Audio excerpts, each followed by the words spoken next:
guys. We got some really beautiful grilling weather coming up, and we decided that we were going to show you a little recipe on our Green Mountain Grill. What we've got is a porchetta roast, which is a pork roast with a lot of Italian seasonings and herbs, and we're excited to show it off. Check it out.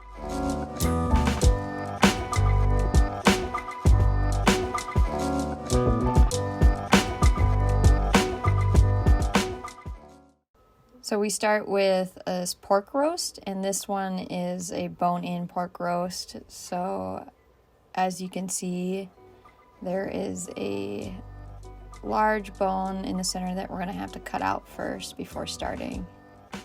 So I'm just going to try to cut it out as best as I can. I'm definitely not a professional. Make incisions and kind of just go by feel of the blade. Try not to push too hard. When the blade runs into the bone, I'm just going to change my direction and try to follow it as best as I can. And then we're going to cut this out completely.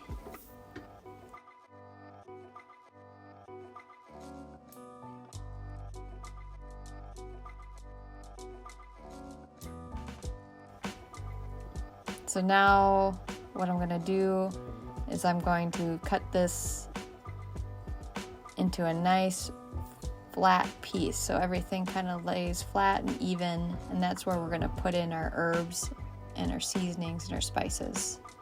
The nice and flat. It did a pretty good job. Like I said, not a professional, but anyone could do this at home too. Just got to give it a shot first.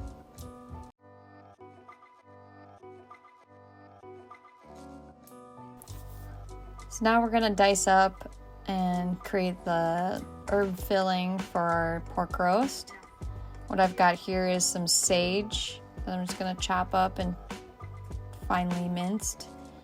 I've already gone ahead and zested the lemon, and you can see that to the side already over there. You could easily take all these herbs and put them in a food processor and make a paste. Sometimes I just like the presentation of larger chopped herbs. So I'm going to just try to break them down as small as I can with this knife. So we'll start with the sage, and then we're going to add rosemary. Just going to take them off that stem so it's not... The stems can be kind of woody is what they're described. They can be, you don't want that in there. It'd be like chewing on a stick.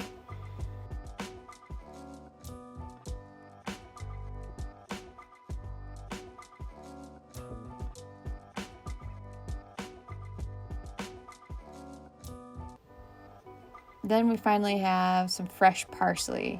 These are all fresh herbs, obviously. You could use dried herbs, but it won't taste as good, and it'll dry out the pork because it'll absorb all of the juices and drippings from the pork instead of just adding to the moisture level. So I'm going to chop these up.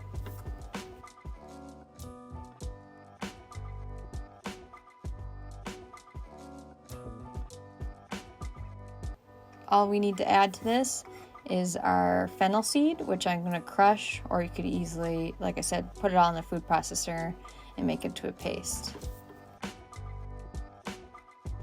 So now that we have all the herbs cut up and we've got our pork laid out, we're going to add all of our seasonings into our little bundle. And how we're going to do that is we're going to start with a little bit of olive oil.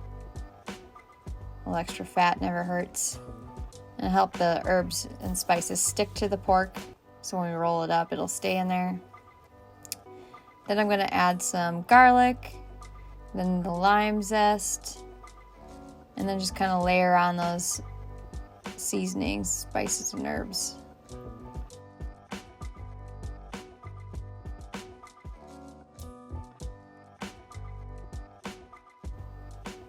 You don't really have to put too much salt in here. I mean, I would add a little bit of salt in the center.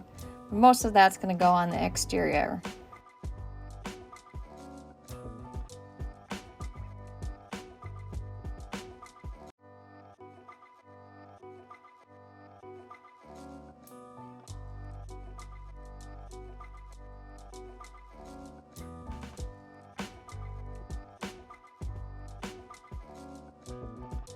So we're gonna season the exterior with some pepper, and then I also used a Noble Saltworks applewood smoked salt, and that will just add just another depth of flavor to the exterior.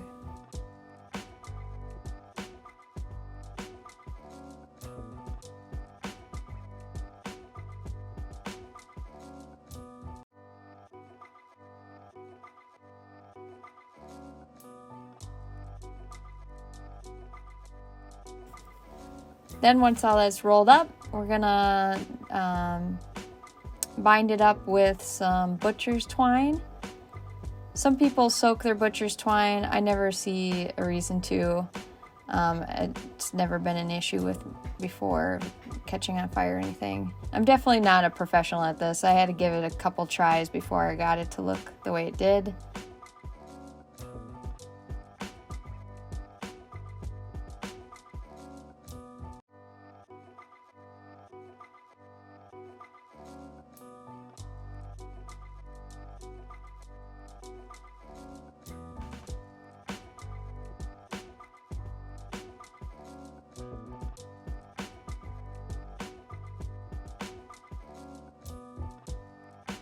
You know, try your best. Just try to get it nice and tight and make sure that nothing's gonna come apart when you transfer it to the grill.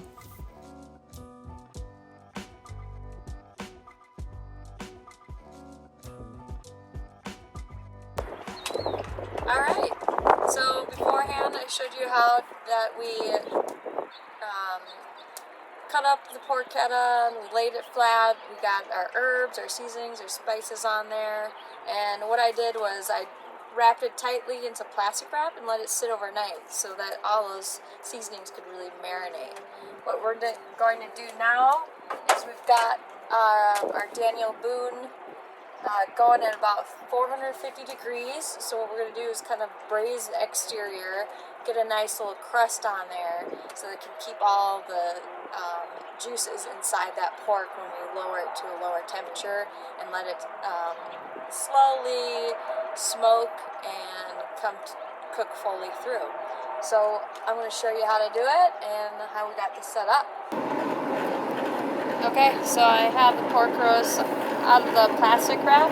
What I did before I uncovered this was I let it sit at about room temperature for about 2 hours. That way it's going from room temp to on the grill. You don't have to heat up that core from, you know, the refrigerator, even frozen, which would be, it wouldn't cook as evenly then. So we have it at 450 degrees. I'm just going to place it in the center.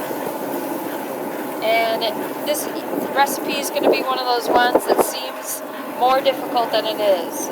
It's actually really easy. We're just going to close the lid, let this cook and braise for about 20 to 30 minutes, come back, and then we're going to lower the heat so that we can just slow and smoke it.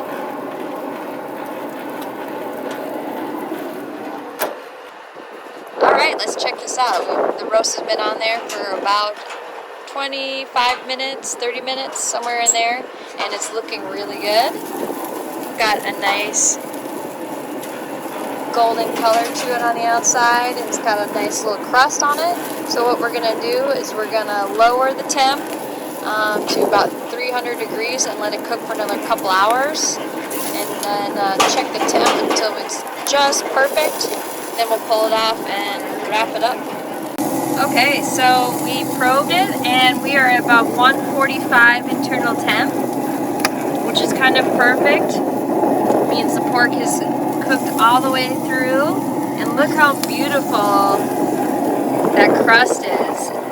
You can see some of the herbs and stuff coming out a little bit, but I can't wait to cut into this. Okay, well, I just wanted to show you guys, but I just pulled this off, and I'm going to tent it with some foil and let it cool down for about 10 to 15 minutes before I cut into it. That way we can retain even more of the juices that are in there, and so that it'll be nice and juicy instead of dry. So we'll be back in 10 minutes.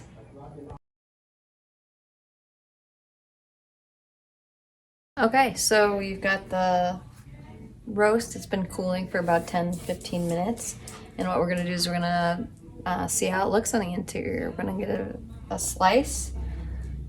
This makes me nervous because you put all this work into it and hope it looks beautiful. First I'm gonna take off the string that we have on there, just so we don't have to cut into that.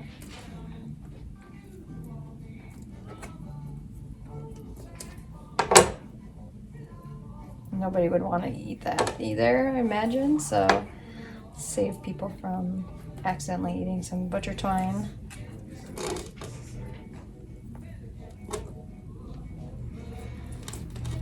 All right, almost got it all. There you go. All right, let's see how this looks. Got a sharp knife. I like the sound of the crust on the outside. I'm liking the looks of this. So we've got our little bit of a marbling of our herbs and spices in there. Wow, it's looking really, really good.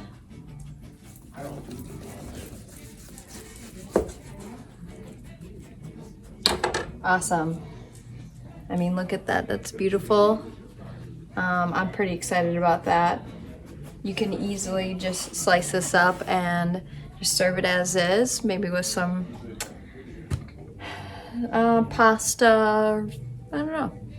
It could go just on its own, but you could also chop it up and make a little porchetta sandwich with it. If you have any reserved drippings, maybe if you did it in a roasting pan, you could definitely make that into a kind of an au jus and use that on your sandwich. But there's, on its own, it looks like it's gonna taste great. I'm excited for us to try it out and let you know. So this wraps up this recipe. We tried it out and had a little bit of a sampling of it, and it turns out great. Like I said, it's so easy, but it makes such a great presentation. If you like this recipe, you can find it on shopdegroots.com and click on the recipes button, and you can have a printed copy for yourself and try it at home. Otherwise, you could follow us on social media. We're on Facebook and Instagram, or continue to watch more videos on our YouTube channel. It's your choice. So hope to see you again. Bye.